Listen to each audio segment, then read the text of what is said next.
Hey everyone, welcome back. In today's video, we are going to continue our read of The War of the Worlds by H.G. Wells.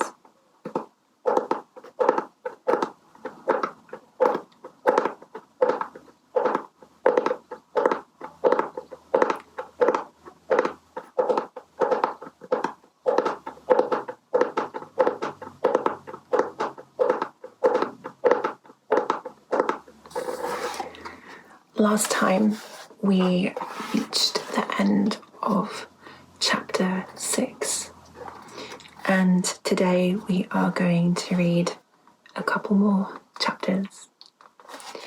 Before we begin, I, as always, want to take the opportunity to thank Eric, my patron over on Patreon, for his continued support as a patron for my YouTube channel. And his support and future support means that I will be able to put money towards creating a higher quality, higher fidelity experience to allow you guys to experience better immersion.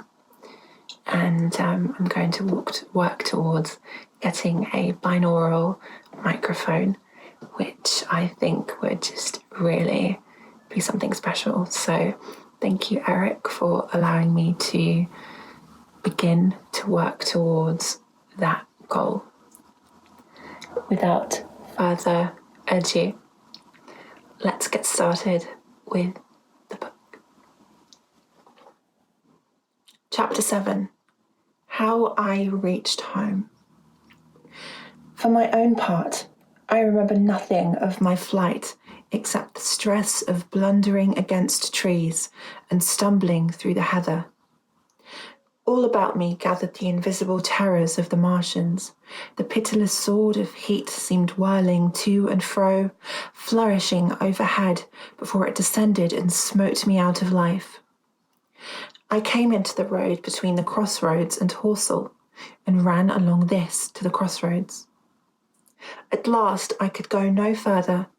I was exhausted with the violence of my emotion and of my flight, and I staggered and fell by the wayside. That was near the bridge that crosses the canal by the gasworks. I fell and lay still. I must have remained there some time. I sat up, strangely perplexed. For a moment, perhaps, I could not clearly understand how I came there. My terror had fallen from me like a garment. My hat had gone, and my collar had burst away from its fastener. A few minutes later before, there had only been 3 real things before me. The immensity of the night and space and nature, my own feebleness and anguish, and the near approach of death. Now it was as if something turned over and the point of view altered abruptly. There was no sensible transition from one state of mind to the other. I was immediately the self of every day again, a decent, ordinary citizen. The silent common, the impulse of my flight, the starting flames were as if they had been in a dream. I asked myself, had these latter things indeed happened, and I could not credit it. I rose and walked unsteadily up the steep incline of the bridge. My mind was blank wonder. My muscles and nerves seemed drained of their strength. I dare say I staggered drunkenly. A head rose over the arch, and the figure of a workman carrying a basket appeared. Beside him ran a little boy. He passed me, wishing me good night. I was minded to speak with him, but did not. I answered his greeting with a meaningless mumble and went on over the bridge. Over the Maybury Arch a train, a billowing tumult of white with firelit smoke and a long caterpillar of lighted windows went flying south with a clatter, clatter, clatter, clap with a rap, and then it had gone. A dim group of people talked in the gate of one of the houses in the pretty little row of gables that was called Oriental Terrace. It was all so real and so familiar. And behind me, it was frantic and fantastic. Such things, I told myself, could not be. Perhaps I am a man of exceptional moods. I do not know how far my experience is common. At times I suffer from the strangest sense of detachment from myself and the world about me. I seem to watch it all from the outside, from somewhere inconceivably remote, out of time, out of space, out of the stress and the tragedy of it all. This feeling was very strong upon me that night. Here was another side to my dream.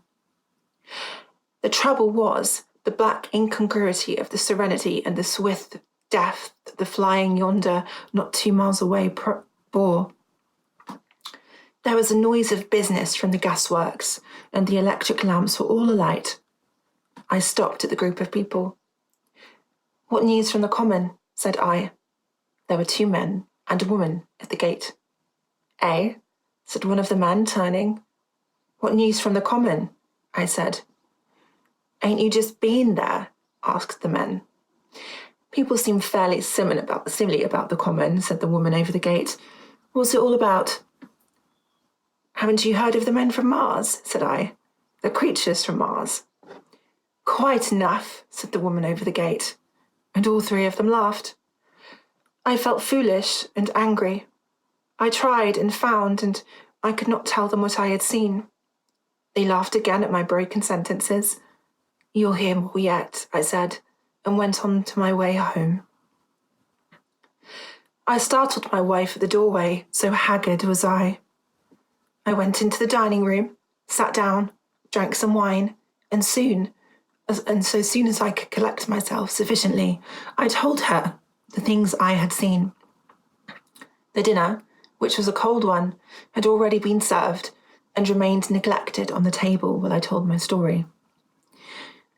"There is one thing," I said, to allay the fears I had aroused. "They are the most sluggish things I ever saw crawl. They may keep the pit and kill people who come near them, but they cannot get out of it. But the horror of them—" "Don't, dear," said my wife, knitting her brows and putting her hand on mine. "Poor Ogilvy," I said. "To think that he may be lying dead there." My wife, at least, did not find my experience incredible. When I saw how deadly white her face was, I ceased abruptly. "They may come here," she said again and again. I pressed her to take wine, and I tried to reassure her. "They can scarcely move," I said. I began to comfort her and myself by repeating all that Ogilvy had told me of the impossibility of the Martians establishing themselves on the Earth. In particular, I laid stress on the gravitational difficulty. On the surface of the Earth, the force of gravity is 3 times what it is on the surface of Mars. A Martian, therefore, would weigh 3 times more than on Mars, albeit his muscular strength would be the same. His own body would be a cope of lead to him. That, indeed, was the general opinion. Both the Times and the Daily Telegraph, for instance, insisted on it the next morning, and both overlooked, just as I did, 2 obvious, modifying influences.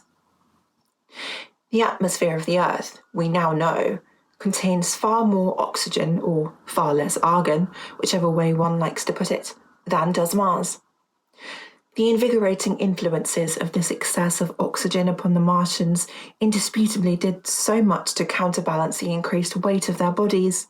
And, in the second place, we all overlooked the fact that such mechanical intelligence as the Martians possessed was quite able to dispense with muscular exertion at a pinch. But I did not consider these points at the time, and so my reasoning was dead against the chances of the invaders. With wine and with food, the confidence of my own table, and the necessity of reassuring my wife, I grew by insensible degrees courageous and secure. "They have done a foolish thing," said I, fingering my wine glass. "They are dangerous because, no doubt, they are mad with terror. Perhaps they expected to find no living things, certainly no intelligent living things. A shell in the pit," said I, "if the worst comes to the worst. That'll kill them all." The intense excitement of the events had no doubt left my perceptive powers in a state of erethism. I remember the dinner table with extraordinary vividness even now. My dear wife's sweet, anxious face peering at me from under the pink lampshade, the white cloth with its silver and glass table furniture. For in those days, even philosophical writers had many little luxuries. The crimson purple wine in my glass are photographically distinct. At the end of it I sat, tempering nuts with a cigarette, regretting Ogilvy's rashness, and denouncing the short-sighted timidity of the Martians.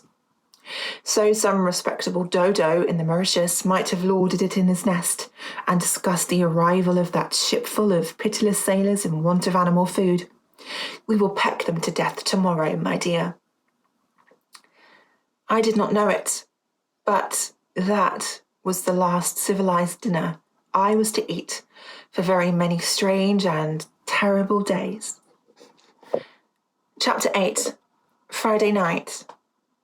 The most extraordinary thing to my mind, of all the strange and wonderful things that happened upon that Friday, was the dovetailing of the commonplace habits of our social order with the first beginnings of the series of events that was to topple that social order headlong.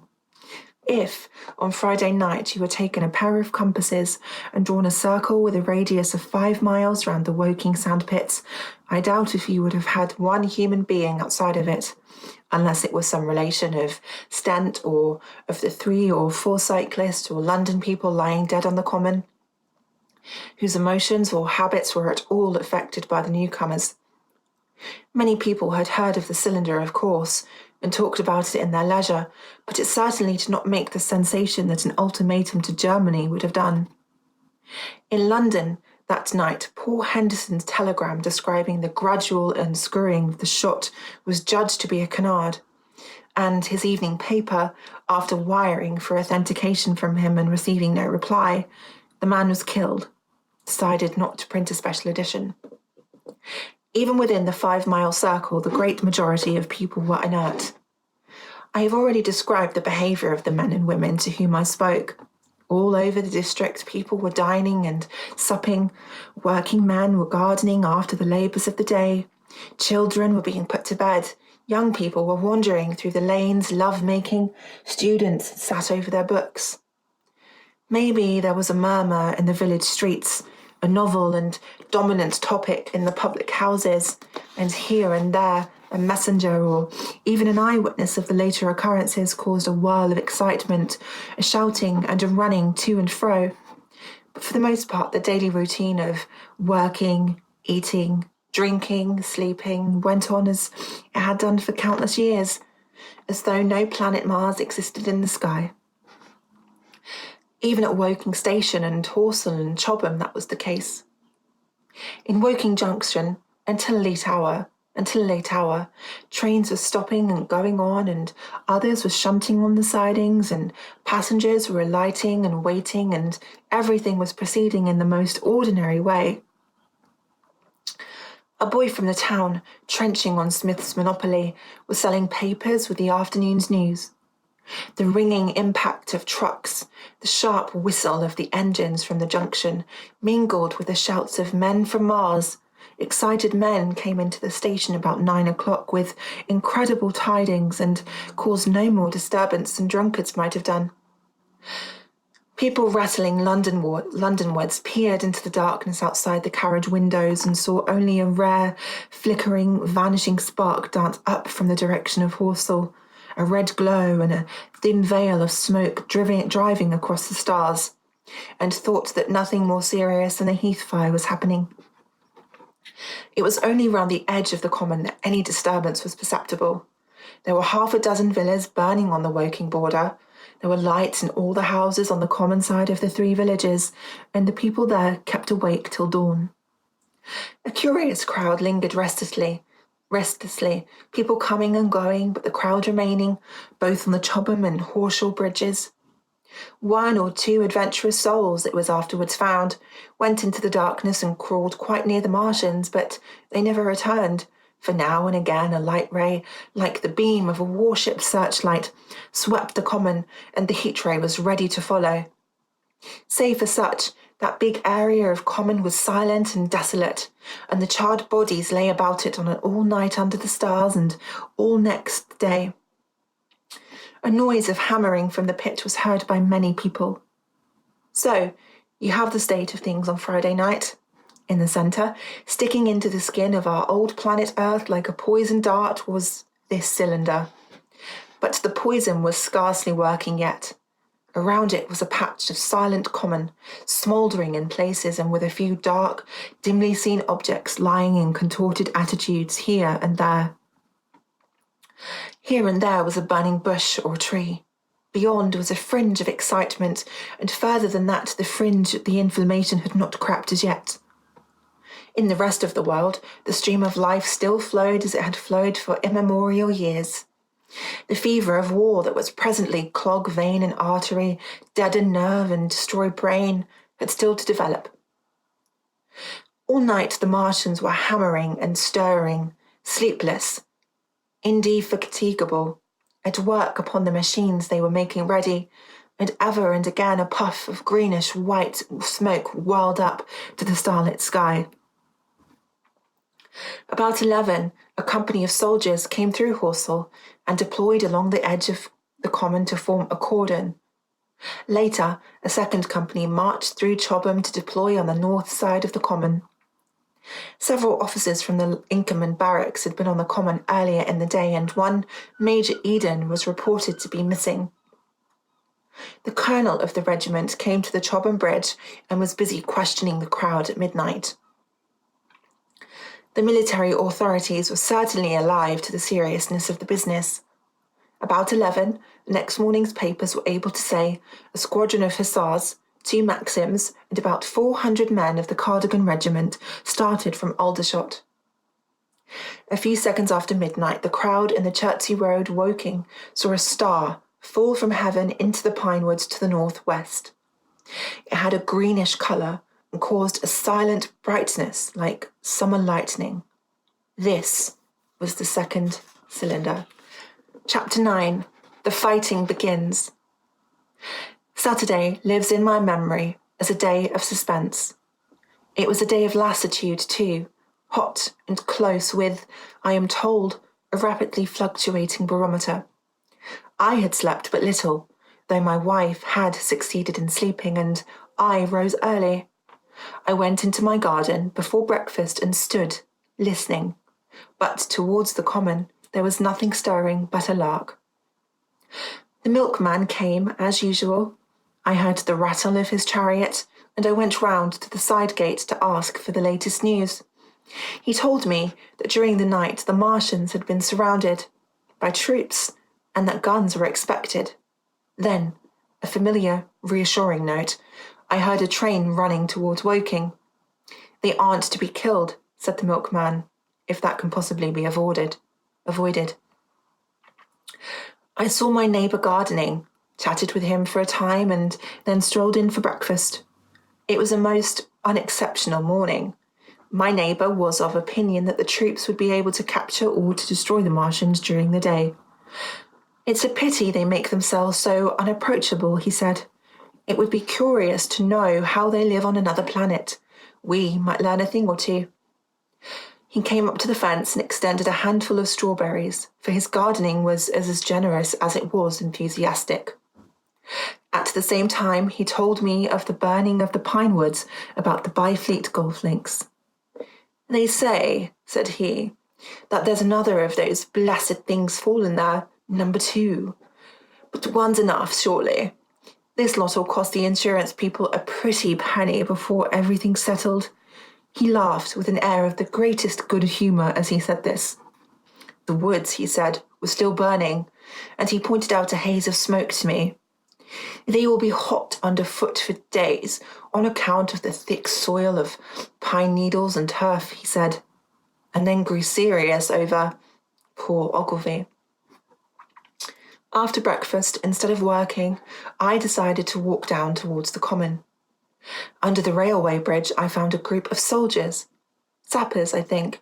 Men in small round caps with dirty red jackets unbuttoned and showing their blue shirts, dark trousers and boots coming to the calf.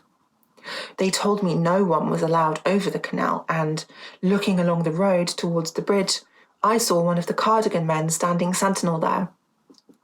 I talked with these soldiers for a time. I told them of my sight of the Martians on the previous evening. None of them had seen the Martians, and they had but the vaguest ideas of them, so that they plied me with questions. They said that they did not know who had authorised the movements of the troops. Their idea was that a dispute had arisen at the Horse Guards. The ordinary sapper is a great deal better educated than the common soldier, and they discussed the peculiar conditions of the possible fight with some acuteness. I described the heat ray to them, and they began to argue amongst themselves. "Crawl up under cover and rush them, I say," said one. "Get out," said another. "What's cover got against this here heat? Sticks to cook you. What we've got to do is to go as near as the ground will let us and then drive a trench." "Blow your trenches. You always want trenches. You ought to have been born a rabbit, Snippy."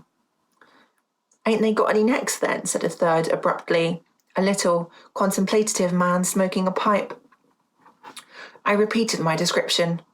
"Octopuses," said he. "That's what I calls 'em. Talk about fishers of men. Fighters of fish it is this time." "It ain't no murder killing beasts like that," said the first speaker. "Why not shell the darn things straight off and finish 'em?" said the little man. "You can't tell what they might do." "Where's your shells?" said the first speaker. "There ain't no time. Do it in a rush, that's my tip, and do it all at once." So they discussed it. After a while I left them and went on to the railway station to get as many morning papers as I could. But I will not weary the reader with a description of that long morning and of the longer afternoon. I did not succeed in getting a glimpse of the common, for even Horsell and Chobham church towers were in the hands of the military authorities. The soldiers I addressed didn't know anything. The officers were mysterious as well as busy. I found people in the town quite secure again in the presence of the military, and I heard for the first time from Marshall, the tobacconist, that his son was among the dead on the common. The soldiers had made the people on the outskirts of Horsell lock up and leave their houses. I got back to lunch about 2, very tired, for, as I have said, the day was extremely hot and dull, and in order to refresh myself, I took a cold bath in the afternoon. About 4:30, I went up to the railway station to get an evening paper, for the morning papers had contained only a very inaccurate description of the killing of Stent, Henderson, Ogilvy, and the others. But there was little I didn't know. The Martians did not show an inch of themselves. They seemed busy in their pit, and there was a sound of hammering and an almost continuous streamer of smoke. Apparently, they were busy getting ready for a struggle. Fresh attempts had been made to signal, but without success, was the stereotyped formula of the papers. A sapper told me it was done by a man in a ditch with a flag on a long pole. The Martians took as much notice of such advances as we would of the lowing of a cow. I must confess the sight of all this armament and all this preparation greatly excited me. My imagination became belligerent and defeated the invaders in a dozen striking ways. Something of my schoolboy dreams of battle and heroism came back. It hardly seemed a fair fight to me at the time. They seemed very helpless in that pit of theirs. About 3:00, there began the thud of a gun at measured intervals from Chertsey or Addlestone. I learned that the smouldering pine wood into which the second cylinder had fallen was being shelled in the hopes of destroying that object before it opened. It was only about 5, however, that a field gun reached Chobham for use against the first body of Martians. About 6 in the evening, as I sat at tea with my wife in the summer house, talking vigorously about the battle that was lowering upon us, I heard a muffled detonation from the common, and immediately after a gust of firing. Close on the heels of that came a violent, rattling crash quite close to us that shook the ground, and starting out upon the lawn, I saw the tops of the trees about the Oriental College burst into smoky red flame, and the tower of the little church beside it slide down into ruin. The pinnacle of the mosque had vanished, and the roofline of the college itself looked as if a 100-ton gun had been at work upon it. One of our chimneys cracked as if a shot had hit it, flew, and a piece of it came clattering down the tiles and made a heap of broken red fragments upon the flower bed by my study window. I and my wife stood amazed. Then I realised that the crest of Mayberry Hill must be within the range of the Martian's heat ray, now that the college was cleared out of the way. At that, I gripped my wife's arm and, without ceremony, ran her out into the road. Then I fetched our servant, telling her I would go upstairs myself for the books that she was clamouring for. "We can't possibly stay here," I said, and as I spoke, the firing reopened for a moment upon the common.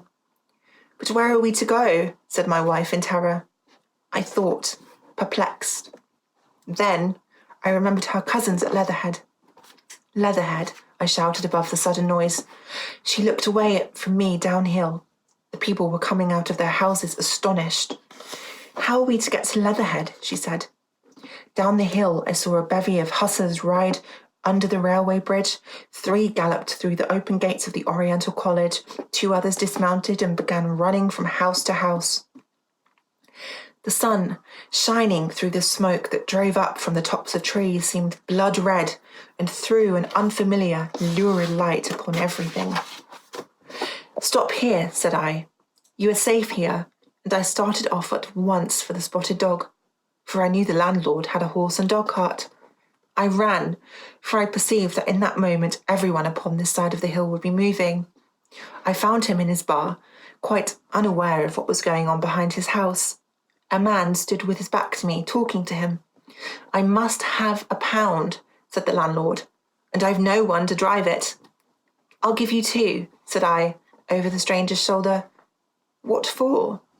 "And I'll bring it back by midnight," I said. "Lord," said the landlord, "what's the hurry? I'm selling my bit of a pig. £2 and you bring it back? What's going on now?"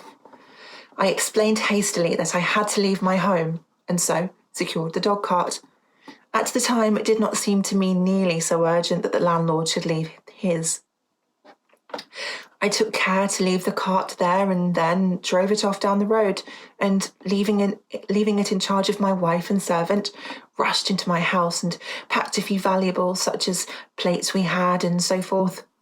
The beech trees below the house were burning while I did this, and the palings up the road glowed red. While I was occupied in this way, one of the dismounted hussars came running up. He was going from house to house, warning people to leave. He was going on as I came out of my front door, lugging my treasures done up in a tablecloth. I shouted after him, "What news?" He turned, stared, bawled something about crawling out on a thing like a dish cover, and ran on to the gate of the house at the crest. A sudden whirl of black smoke driving across the road hid him for a moment. I ran to my neighbour's door and rapped to satisfy myself of what I already knew, that his wife had gone to London with him and had locked up their house. I went in again, according to my promise, to get my servant's box, lugged it out, clapped it beside her on the tail of the dog cart, and then caught the reins and jumped up into the driver's seat beside my wife. In another moment we were clear of the smoke and noise and spanking down the opposite slope of Mayberry Hill towards Old Woking. In front was a quiet, sunny landscape, a wheat field ahead on either side of the road, and Mayberry Inn with its swinging sign. I saw the dog carts ahead of me. At the bottom of the hill, I turned my head to look at the hillside I was leaving. Thick streamers of black smoke shot with threads of red fire were still driving up into the still air and throwing dark shadows upon the green treetops eastward. The smoke already extended far away to the east and to the west, to the Byfleet pine woods eastward and to the Woking on the west. The road was dotted with people running towards us, and very faint now, but very distinct through the hot, quiet air. One heard the whir of a machine gun that was presently stilled, and an intermittent cracking of rifles. Apparently, the Martians were setting fire to everything within range of their heat ray. I am not an expert driver, and I had immediately to turn my attention to the horse. When I looked back again, the second hill had hidden the black smoke. I slashed the horse with the whip and gave him a loose rein until Woking and Send lay between us and that quivering tumult. I overtook and passed the doctor between Woking and Send. And that is all that we've got time for today. I hope that you enjoyed. I wish you a restful sleep, a good night, a good day, a relaxful day, whatever it is that you're doing. Thank you for watching. I'll see you soon.